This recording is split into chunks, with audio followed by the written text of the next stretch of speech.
Hola a todos. Hoy vamos a hablar sobre cómo describir tu trabajo y preguntar sobre la profesión de otra persona en español. Este es un tema clave para las charlas cotidianas y para hacer conexiones. Vamos a repasar el presente simple, vocabulario esencial como empleado, trabajar y profesión, y practicaremos como formar preguntas. Empecemos. Hola a todos. Welcome back. Let's quickly refresh our memories. We've already learned Viajar. to travel, Experiencia. experience, Preferido. preferred, Aventura. adventure, Recomendación. recommendation, Hobby. hobby, Literatura. literature, and Sport. sport. Today, we'll be using these words to build on what we know and explore some exciting new phrases related to leisure activities. Me gusta viajar a nuevas ciudades. Me gusta viajar a nuevas ciudades. Tengo una experiencia increíble en México. Tengo una experiencia increíble en México.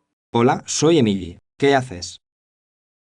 Hola, soy Emily. ¿Qué haces? Perfecto. Emily se acaba de presentar y ha hecho una pregunta clave. ¿Qué haces? ¿Qué significa what do you do?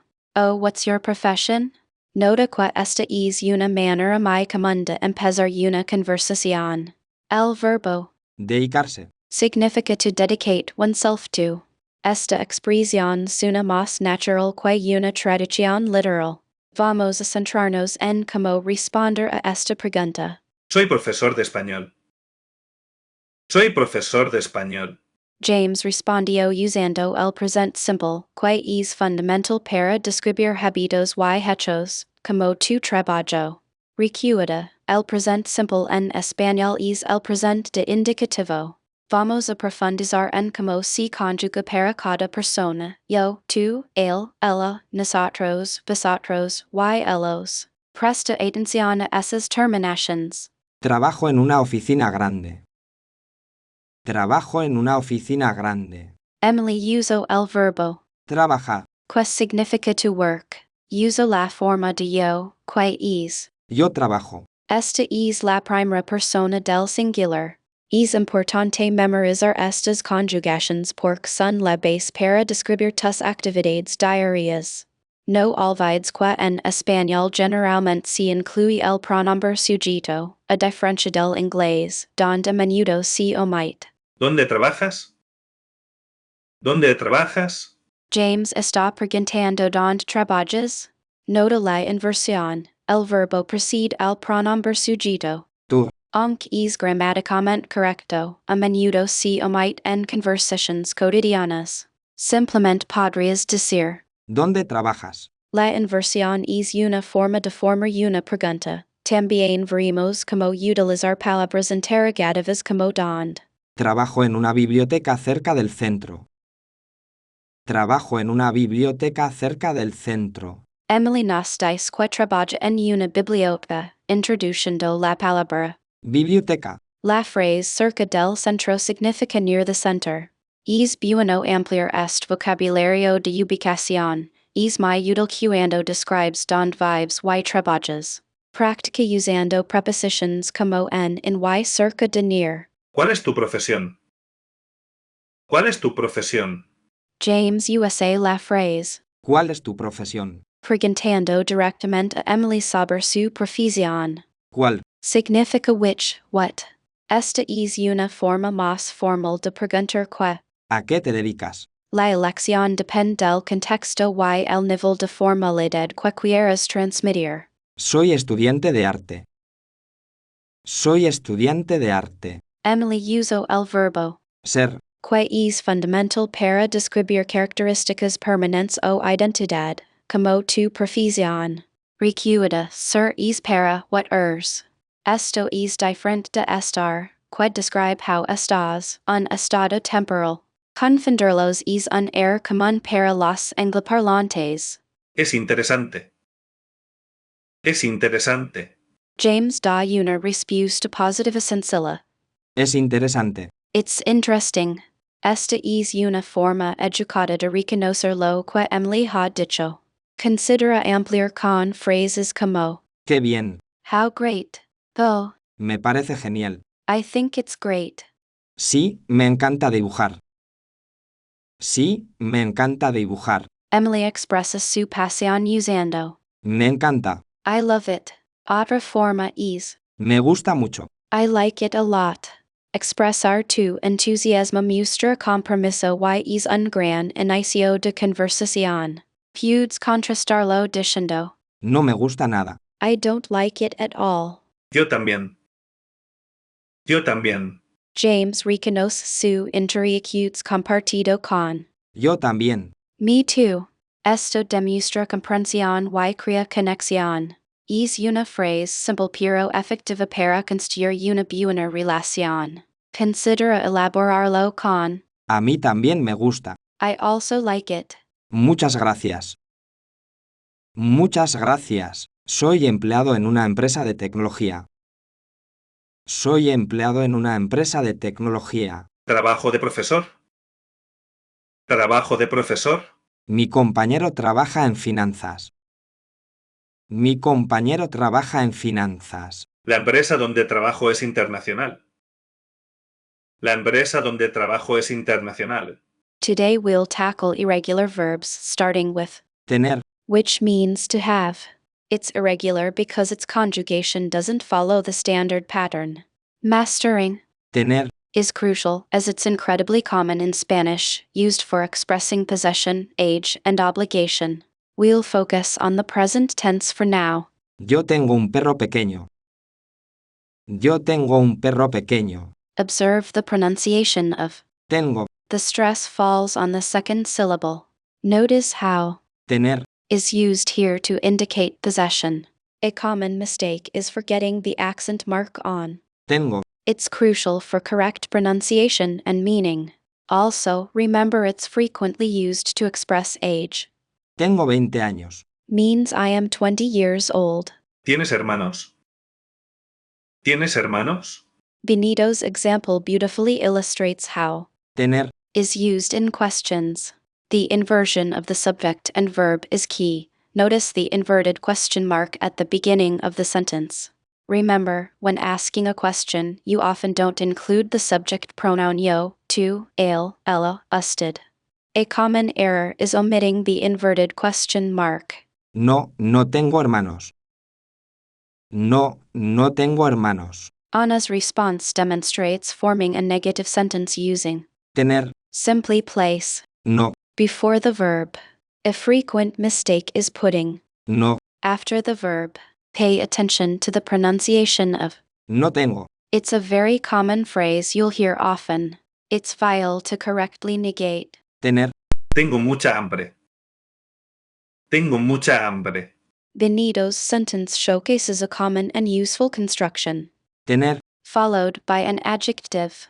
This is a great way to express feelings and states. For example, Tengo sueño. means I'm sleepy. A common mistake is not understanding this construction, which makes describing feelings much harder. Remember that the adjective usually follows. Tener. No tengo tiempo.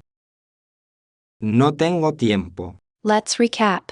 We've covered the present tense conjugation of Tener. how to form questions and how to make negative sentences. Remember to place No. before. Tener. Also, practice using it to express feelings and possession. A key area for improvement often is remembering the accent in. Tengo. ¿Cuántos años tienes? ¿Cuántos años tienes? Benito skillfully used Tener. to ask about age. Note that in Spanish, you use tenor to express how old someone is. It is fundamentally different from English. A very common error here is trying to use ser to state age. Always use. Tener. For example, Tengo 20 años. means I am 20 years old. Tengo 25 años. Tengo 25 años. Today we're introducing reflexive verbs. These verbs describe actions that the subject performs on themselves. They always use a reflexive pronoun me, t, c, nos, os, c placed before the verb. Think of actions like getting dressed, waking up, or shaving, these things you do to yourself. We'll start with common reflexive verbs and their usage. Me levanto a las 7. Me levanto a las 7. A crucial point with reflexive verbs is pronoun agreement. The reflexive pronoun must agree in number singular, plural, and gender masculine, feminine with the subject.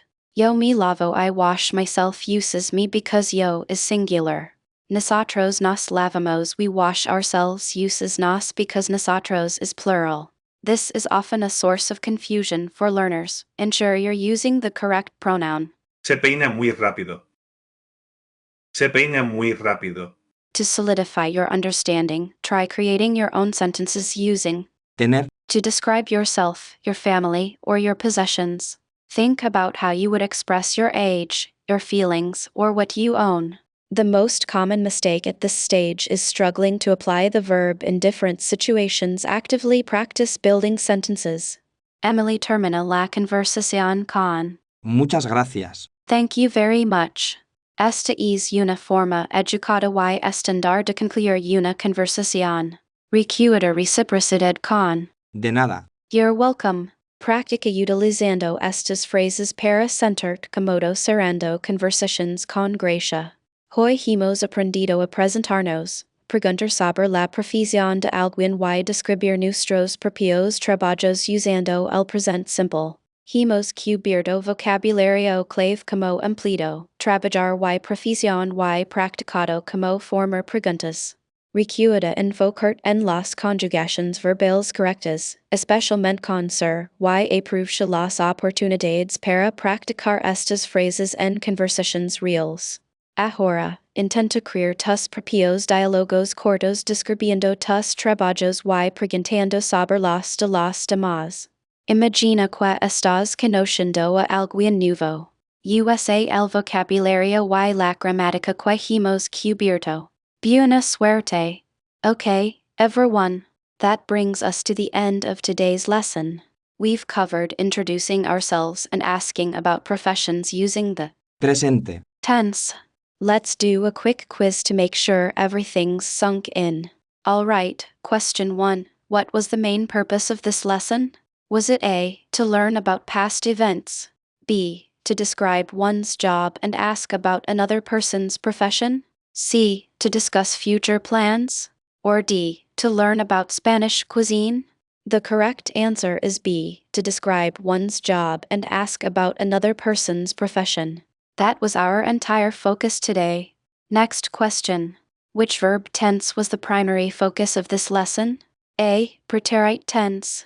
B, imperfect tense. C, present simple tense. Or D, future tense. The correct answer is C, present simple tense. We used it to describe habitual actions and current professions. Final quiz question. What's a key difference between Ser, and estar, A? ser, Describes temporary states, while estar, describes permanent qualities. B. ser, Describes permanent qualities, while estar, describes temporary states. C. ser, Is used for everything and estar, is never used. Or D. ser, And estar, are interchangeable. The correct answer is B. ser, Describes permanent qualities, while estar, describes temporary states. Think of it like this. ser, Is for who you are, and estar. is how you feel or are located. Practica describiendo tu trabajo ideal. Usa los adjetivos que aprendimos. Practica describiendo tu trabajo ideal. Usa los adjetivos que aprendimos.